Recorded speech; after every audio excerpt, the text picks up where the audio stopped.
Mahkamah Konstitusi mengizinkan peserta pemilu berkampanye di fasilitas pemerintah dan pendidikan. Aturan ini berlaku sejak pemilu tahun depan selama tidak menggunakan atribut kampanye. Dalam putusan MK nomor 65 tahun 2023 pada Selasa 15 Agustus lalu terkait hasil dari gugatan Undang-Undang Pemilu tahun 2017 disebutkan, fasilitas pemerintah, tempat ibadah, dan tempat pendidikan dapat digunakan jika peserta pemilu hadir tanpa atribut kampanye pemilu atas undangan dari pihak penanggung jawab fasilitas pemerintah, tempat ibadah, dan tempat pendidikan. Juru bicara MK, Fajar Laksono, menolak mengomentari keputusan Hakim MK yang menurutnya sudah melalui rangkaian proses panjang sesuai tuntutan pemohon. Kini tinggal bagaimana KPU dan peserta pemilu menerjemahkan putusan MK tersebut. Saya enggak mengomentari putusan ya, itu sudah diputus MK berarti itu yang harus dilaksanakan dan tugas melaksanakan putusan itu tugasnya para penegak undang-undang, tugasnya eksekutif. Jadi undang-undang yang sudah diputus dengan dilengkapi dengan putusan MK ya itulah yang berlaku. Nah, kemudian undang-undang itu juga yang harus dilaksanakan, harus ditegakkan. Jadi MK tidak mengomentari putusan, apalagi mengintervensi soal pelaksanaannya. Sementara itu, Menko PMK Muhadjir Effendi menyebutkan penggunaan fasilitas pemerintah, tempat ibadah, dan tempat pendidikan sebagai tempat kampanye justru bisa menimbulkan friksi. Meskipun MK saat ini sudah memperbolehkan, tapi Muhadjir menyebut masih banyak tempat ataupun fasilitas umum lainnya yang bisa dijadikan lokasi kampanye. Nanti akan kita serahkan sendiri kepada masing-masing lembaga pendidikan kalau memang itu dibolehkan. Tapi kalau itu akan berpotensi menimbulkan terjadinya friksi, menjadikan tidak kondusifnya lembaga pendidikan akibat dipakai untuk kampanye, sebaiknya saran saya tidak usah. Terlalu banyak tempat untuk kampanye, ngapain harus cari lembaga pendidikan yang di bawah-bawah ya. Sebelumnya, perkara lokasi kampanye ini diajukan oleh dua orang pemohon, Handre Mantiri dan Ong Yeni, yang menilai dari inkonsistensi aturan terkait aturan pemilu. Tim Liputan Kompas TV. Bagaimana KPU mengaplikasikan putusan MK yang mengizinkan fasilitas pemerintah dan pendidikan sebagai tempat kampanye? Kita bahas bersama Komisioner KPU, Betty Epsilon Idrus. Bu Betty, selamat petang. Selamat petang, Mbak. Dan Mbak Bibit, selamat sore. Kita juga akan sapa Bu Fitri Susanti, pakar hukum tata negara. Mbak Bibit, selamat malam, selamat petang. Selamat petang. Oke, kita juga sebelumnya sudah mengundang juru bicara Mahkamah Konstitusi, tapi beliau tidak mengkonfirmasi kehadiran untuk berbincang pada petang hari ini. Saya ke Bu Betty dulu. Bu Betty, MK kan sudah membuat putusan 15 Agustus lalu. KPU meresponnya seperti apa, Bu Betty? Iya, ketika putusan Mahkamah Konstitusi dibacakan tanggal 15 Agustus 2023, ini langsung kami bicarakan dalam rapat pleno KPU RI dan akan melakukan revisi terkait dengan peraturan KPU yang sudah muncul sebelumnya, yaitu PKPU 15 tahun 2023 terkait dengan masalah kampanye untuk pemilu tahun 2024, Mbak. Jadi sekarang kami masih on proses untuk revisi PKPU 15, termasuk nanti harmonisasinya, sesuai dengan putusan MK yang baru keluar tanggal 15 Agustus yang lalu. Ke Uber nggak tuh, Bu Betty? Pasti ke Uber, Mbak, karena masa kampanye masih lama, jadi kami akan melakukan perubahan segera setelah putusan Mahkamah Konstitusi tersebut. Baik, Mbak Bibit, ini respon Anda soal keputusan MK ini seperti apa, Mbak? Ya, jadi yang perlu saya klarifikasi pertama-tama, putusan MK itu sebenarnya tidak membuat aturan baru soal kampanye. Putusan MK itu mengangkat satu bagian dari penjelasan pasal 280 ayat 1 ke batang tubuh. Tadinya tidak jelas di bagian penjelasan, kemudian dinaikkan ke batang tubuh. Jadi dari dulu sebenarnya aturan mainnya sudah begini. Cuma dulu tidak masuk PKPU, mohon dikoreksi kalau keliru ya Mbak Betty. Dulu belum masuk PKPU karena masih di penjelasan. Jadi aturan main soal kampanye, bukan kampanye sih sebenarnya ya, aturan main soal boleh saja datang ke fasilitas pemerintah dan fasilitas pendidikan itu belum diatur. Jadi kalau boleh saya sebutkan deh biar jelas nih buat semuanya.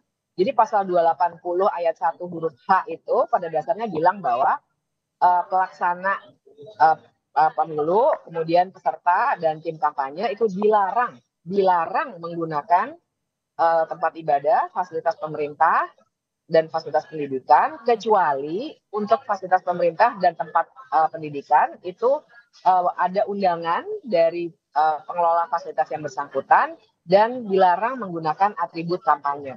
Nah, jadi saya kira yang perlu dibayangkan adalah bukannya partai-partai menentukan sendiri, misalnya besok saya mau ke UI besok saya mau ke UGM bukan begitu. Mereka harus diam saja, nunggu diundang oleh tempat yang mengelola fasilitas pendidikan itu. Misalnya seperti yang sudah saya baca tadi pagi itu sudah ada undangan beredar, FISIP UI itu mengundang 3 kandidat presiden ke kampus. Dulu itu nggak boleh sama sekali misalnya. Jadi yang dibayangkan itu justru untuk, kalau yang saya perhatikan dari putusan MK itu, justru untuk membuat kita tidak hanya dangdutan gitu loh Mbak. Kan biasanya kita cuma dangdutan nih, cuma paling bagi-bagi kaos begitu ya.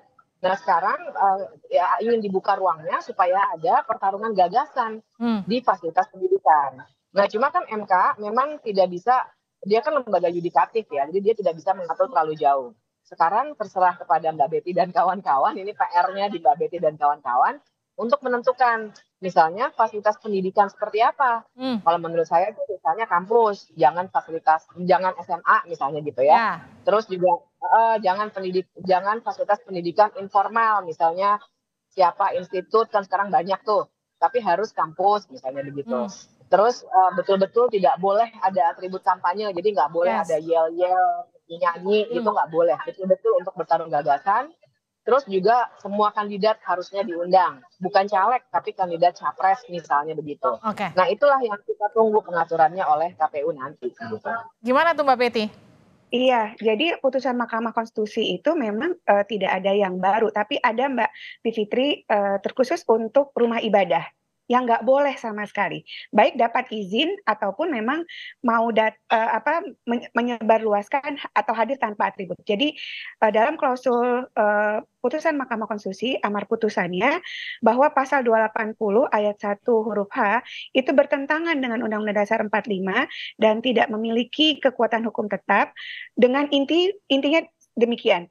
Dilarang menggunakan fasilitas pemerintah, tempat pendidikan, dan tempat ibadah kecuali untuk prasyarat fasilitas pemerintah dan tempat pendidikan. Tadi disebutkan oleh Mbak Bivitri, peserta pemilu itu bukan berarti bebas, dia pengen datang ke situ, saya ingin kampanye, lalu kemudian saya laporkan kepada KPU, tidak demikian. Dia harus dapat izin dari penanggung jawab 2 tempat tadi, yaitu fasilitas pemerintah atau tempat pendidikan.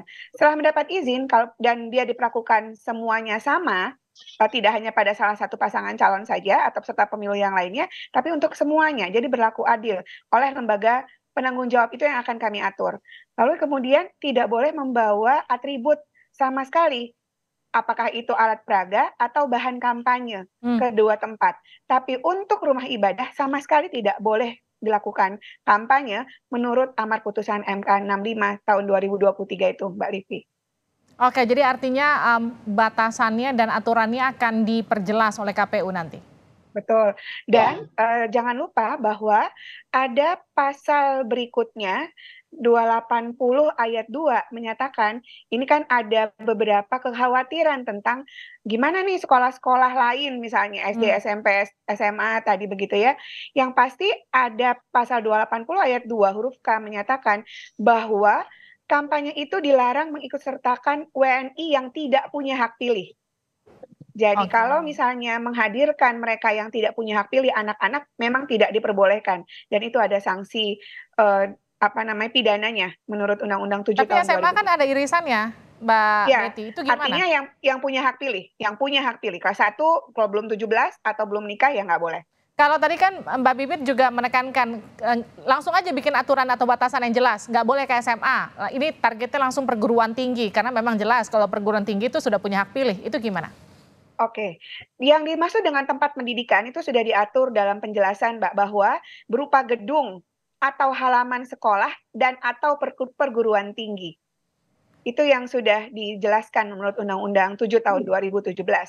Tapi ingat ya bahwa setiap peserta pemilu itu boleh kampanye, ada prasyaratnya, nggak ujuk-ujuk dia bisa datang ke kampus atau ke sekolah.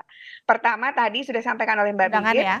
ya dapat izin atau undangan dari penanggung jawab dan dia berlaku sama semua peserta pemilu dan hadir tanpa atribut. Ya. Tapi kalau Jadi dibilang kalau gimana Mbak? Sorry, Mbak. Nah, saya mau menambahkan sedikit. Saya ingin memberikan perspektif perbandingan nih. Kalau misalnya di Amerika Serikat, kemudian di negara-negara Eropa seperti di Jerman, sebenarnya sangat lazim kampus membuka perdebatan, gagasan, program, anggaran. Sebenarnya kan kita mau dengar nih tentang climate crisis tuh semua kandidat presiden apa sih pandangannya, misalnya seperti itu. Nah, dulu waktu penjelasan ini belum dinaikkan oleh MK ke batang tubuh, itu kandidat takut karena normanya adalah dilarang. Nah, jadi saya kira itu yang perlu ditekankan.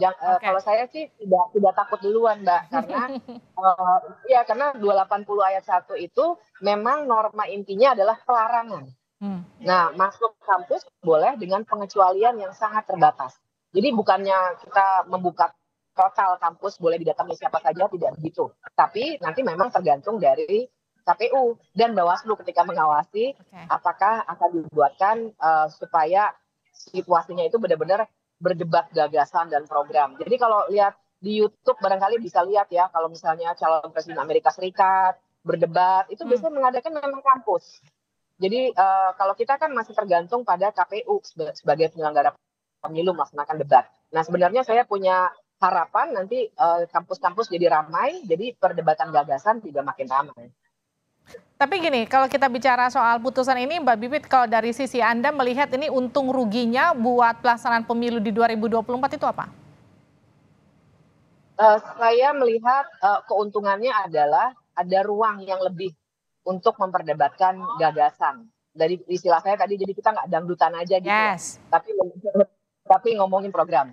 Ruginya adalah memang tentu saja pasti ada upaya-upaya untuk memanfaatkan celah-celah.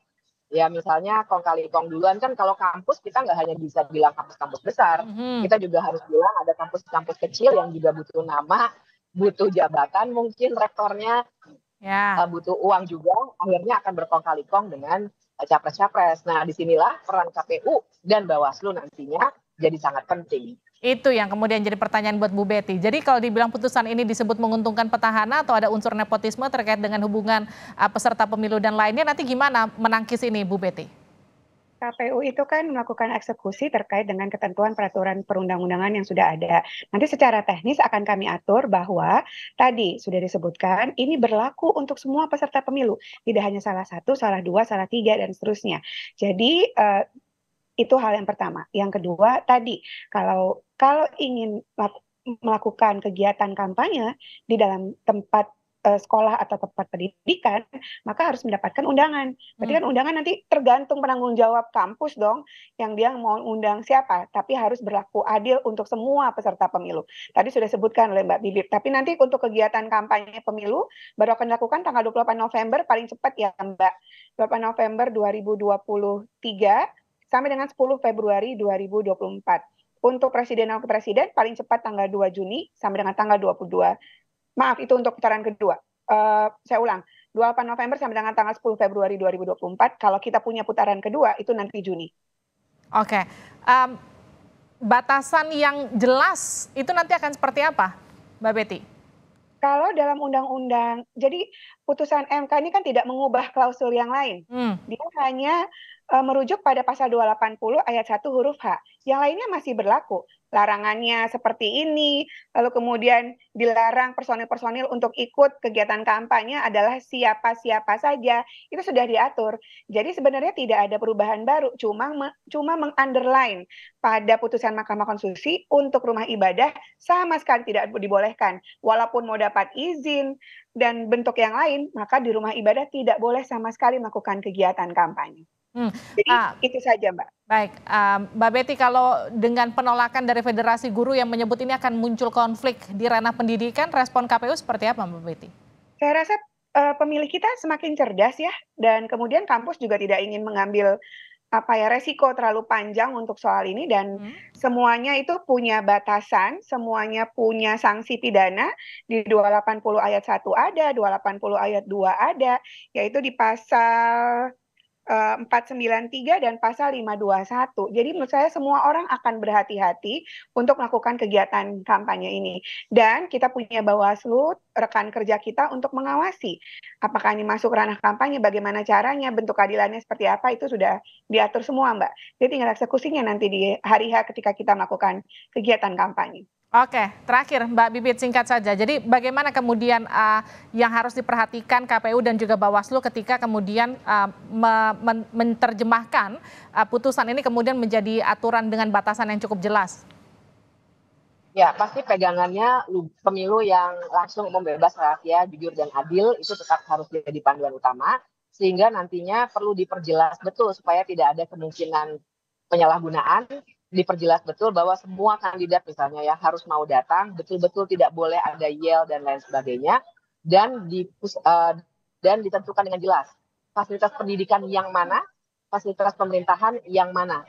Jadi kita juga tidak abu-abu. Takutnya nanti kalau fasilitas pemerintahan apalagi kan Mbak, bisa saja petahana jadi punya keuntungan lebih gitu. Makanya ketentuannya harus sangat strict dan mudah-mudahan Bawaslu juga nanti mengawasinya dengan sangat ketat.